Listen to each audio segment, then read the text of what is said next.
मौका का फ़ायदा उठा रहा है, तो कहीं ना कहीं उसके पीछे रीज़न ये है कि मेरे पिताजी आज नहीं रहे। झारखंड के एक उभरते हुए नेता हैं टाइगर जयराम महतो। क्या कभी आप उनसे मिलने का प्रयास किए? बना रहे थे, आपका दीवाल था? नहीं, वो दीवार उसका है। वो अच्छा, 5 इंची का दीवार वो पहले से मार के बैठा था। अच्छा, अपनी ही खरीदी हुई जमीन पर घर नहीं बना पा रहा है, बाधा कौन डाल रहा है? इसका पड़ोसी। जिसका जमीन है बाधा वो नहीं डाल रहा है, पड़ोसी जो है वो बाधा डाल रहा है। दादा जोहार।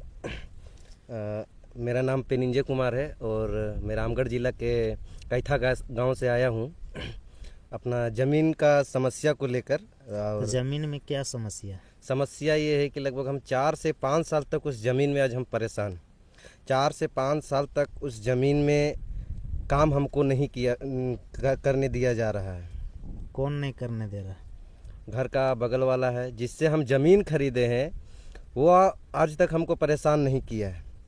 परेशान कर रहा है तो मेरा घर का पड़ोसी है। पड़ोसी का है परेशान कर रहा है जी? उसका कहना है कि वो ज़मीन मेरा है। तो उनके पास कागज़ होगा।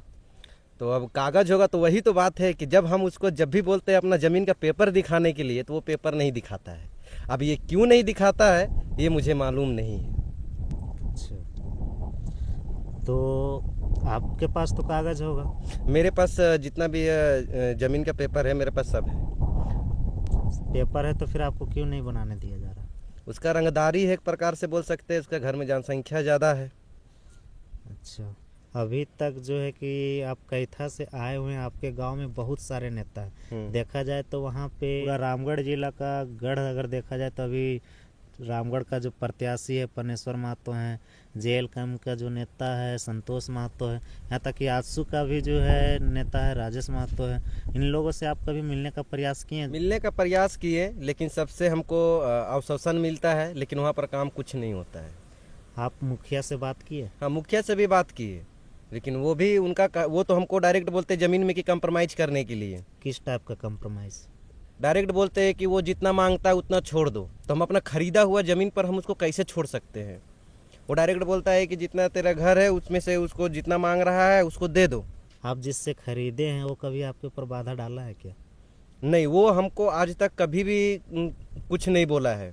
और वो आज भी मेरे सपोर्ट से वो खड़ा है और वो बोलता भी है कि तुम जहाँ बुलाएगा वहाँ जाएंगे हम। अभी तक आपने जो है कि डायरेक्ट सोशल मीडिया पर आए हैं या फिर जो है कि पहले भी कोई कानूनी कार्रवाई कर चुके हैं? कानूनी प्रक्रिया बहुत किए हैं। थाना में भी एप्लीकेशन दिए हैं, SDO के पास भी दिए, CO के पास भी दिए, BDO के पास भी दिए, DSP के पास भी दिए, SP पास भी दिए, DC पास भी एप्लीकेशन दिए। लेकिन वहाँ से सिर्फ हमको एक ही चीज़ मिला है, रिसीविंग। सिर्फ रिसीविंग मिला है। तो आप देख सकते हैं, ये देखा जाए तो ये जो है कि पूरी कानूनी प्रक्रिया पूरी कर चुके हैं। अभी हम आपको रिसीविंग दिखा रहे हैं। कानूनी प्रक्रिया करने के बाद अनुमंडल पदाधिकारी महोदय को हम ये दिए हुए हैं। अनुमंडल पदाधिकारी का पेपर है, ये आप देख सकते हैं, रसीद है। अभी वो क्या है कि वो जो मेरे ज़मीन में वो रास्ता मांग रहा है, जबकि उसका 5 इंची का दीवार पहले मार चुका है। आप देखिए यहाँ पे 5 इंची का दीवार वो पहले मार चुका है। और अभी वो क्या किया है कि वो दीवार को तोड़ दिया है, और तोड़ने के बाद में वो हमको बोल रहा है कि यहाँ से हमको रास्ता दो। तो दीवार आपका दीवार जो आप बना रहे थे आपका दीवार था? नहीं, वो दीवार उसका है। अच्छा, वो 5 इंची का दीवार वो पहले से मार के बैठा था। अब वो रास्ता मांगने के लिए वो क्या किया है कि अपना ही दीवार को वो खुद तोड़ा है। अच्छा, और तोड़ के उस जगह से हमको रास्ता मांग रहा है, तो हम उसको रास्ता काहे दें? बात तो सही, आप काहे दीजिएगा। बाकी ये उसका अनुमंडल पदाधिकारी महोदय में फिर दिए थे एप्लीकेशन, उसका रिसीविंग है। तो देखा जाए तो इनके पास जो भी कानूनी प्रक्रिया है सभी का पेपर इनके पास है, लेकिन इनको सिर्फ जो है कि रिसीविंग मिला है और कोई प्रक्रिया नहीं हुआ। तो देखा जाए तो हमारी सरकार जो है, गांव का मुखिया जो है, ये लोग केवल वोट के समय आते हैं। मुखिया, सरपंच देखा जाए या फिर विधायक हो गया, ये सभी लोग जो है केवल वोट के समय आते हैं और हमारी समस्या का निराकरण करने के लिए नहीं आते। आज अगर समस्या का निराकरण होता तो ये जो लड़का है मेरे पास नहीं आता, निराकरण करने के लिए विधायक, मंत्री, सरकार तक पहुंच पाता। तो चलिए पूछते हैं अभी तक किनके पास गए हुए हैं और इनको क्या आश्वासन मिला है। अभी तक आप रामगढ़ जिला के विधायक ममता देवी से मिलने का प्रयास किए हैं? मिलने का प्रयास किए हैं, लेकिन वहाँ पर हमको कांटेक्ट लगा है, लेकिन वहाँ पर कांटेक्ट नहीं हो पा रहा है। अभी तक कुछ ऐसा कांटेक्ट नहीं हुआ है। आपके गांव के आजसू के नेता हैं राजेश महतो, उनसे आप मिलने का प्रयास किए हैं? हाँ, उनसे भी मिले हैं और सुदर्शन महतो से भी मिले हैं, जो और अभी गांव के लगभग जितने भी प्रत्याशी रहे हैं टाइम पर, उन सभी से मिले और वो लोग सिर्फ हमको आश्वासन ही दिया है, लेकिन उस जगह पे मेरा कभी भी खड़ा हो कि उस जगह पर काम कभी नहीं करवाया है। कि जो हक होना चाहिए, जो सही होना चाहिए, वहाँ सही और गलत का फर्क कोई नहीं कर रहा है। अच्छा, झारखंड के एक उभरते हुए नेता हैं टाइगर जयराम महतो, क्या कभी आप उनसे मिलने का प्रयास किए हैं? हाँ, मिलने का प्रयास किए हैं, बहुत मिलने का प्रयास किए हैं, लेकिन उनसे मिल नहीं पाए हैं अभी तक। वैसा तो ये अगर नहीं हुआ। भविष्य में उनसे मिलने का मौका दिया जाए तो आप मिलिएगा इस समस्या का हल करने के लिए?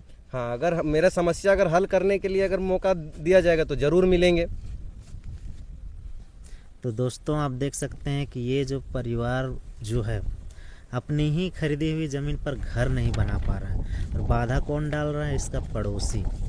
जिसका ज़मीन है बाधा वो नहीं डाल रहा है, पड़ोसी जो है वो बाधा डाल रहा है। और कहीं ना कहीं अगर वो मेरे से मौका का फ़ायदा उठा रहा है तो कहीं ना कहीं उसके पीछे रीज़न ये है कि मेरे पिताजी आज नहीं रहे। पिताजी के एक्सपायर हुए कितना दिन हो गया? नवंबर 2024 में मेरे पिताजी एक्सपायर किए हैं। तो आप देख सकते हैं पिताजी के एक्सपायर हुए लगभग 1 साल होने वाला है, 1 साल हो गया, फिर भी जो है कि उस फैमिली वाले को दया नहीं है कि इस परिवार को जो है कि कष्ट से हम लोग छोड़ दें। अभी हम तो आपको एक वीडियो दिखा रहे हैं। आपके पिताजी के एक्सपायर के समय भी कोई घटना हुई थी क्या? हाँ, घटना हुआ था ना। उस टाइम हम अपने खुद के ज़मीन पर हम टेंट गाड़ रहे थे। उस वक्त हमको टेंट नहीं गाड़ने दिया गया था। वहाँ के लोग हमको बोला था कि तुमको ज़मीन में खाना खिलाना पड़ेगा सबको, जबकि उस जगह पे मेरा प्रशासन भी आया था। प्रशासन सिर्फ देख के चला गया, लेकिन वहाँ पर प्रशासन बोला भी कि टेंट तुम गाड़ो, कोई दिक्कत नहीं है। लेकिन वो मेरा पड़ोसी इतना, एक प्रकार से बोल सकते हैं कि वो इतना रंगदारी दिखाया कि हम सोचे कि दुख का घड़ी में हम किसी के आगे हम हाथ नहीं जोड़ना चाहते हैं। तो चलिए, आपका जो है कानून से भरोसा उठ गया है, अपने गांव के जो जनप्रतिनिधि है उनसे भी भरोसा उठ गया है, तब अगला कदम क्या उठाना चाहिएगा? अगला कदम यही उठाएंगे कि अगर उस ज़मीन पर अगर मेरा कुछ कार्रवाई अगर नहीं करता है तो फिर लास्ट में मारधार होगा। तो मारधार कीजिएगा तो इसका तो फिर परिणाम गलत हो सकता है। गलत हो सकता है तो इसके जिम्मेदार भी होगा सरकार। तो आप अभी तक सरकार हेमंत सोरेन से मिलने का प्रयास किए हैं? अभी तक कोशिश तो नहीं की है उनसे मिलने का। अब उतने बड़े आदमी से हम लोग जैसा आम जनता को मिलने नहीं दिया जाता है। तो दोस्तों, आप देख सकते हैं रामगढ़ जिला के कैथा गांव के ऊपर टोला के रहने वाला ये लड़का है। इसकी समस्या यही है कि इनका जो 4 डिसमिल का ज़मीन है उस पर घर नहीं बनाया दिया जा रहा है, और उस ज़मीन के चलते ये लड़का जो है कि 4 साल तक केस लड़ा है उस ज़मीन के पीछे, और बहुत सारा पैसा भी जो है कि बर्बाद कर दिया है, लेकिन इसका रिजल्ट अभी तक कुछ नहीं मिला। ये अपनी समस्या को लेकर के जिला न्यायालय में भी जो है कि किए हैं, केस भी चल रहा है, लेकिन कोई रिजल्ट नहीं निकल रहा है। देखिए, यहाँ पर जब भी जितना बार भी हम बनाने के लिए जाते हैं इस जगह पर, वो हमको बनाने के लिए देता नहीं है। कलम काट दिया है। अच्छा, ठीक है, भी तोड़ दिया है। अच्छा ठीक है, वीडियो हम दिखाएंगे अपने दर्शकों को।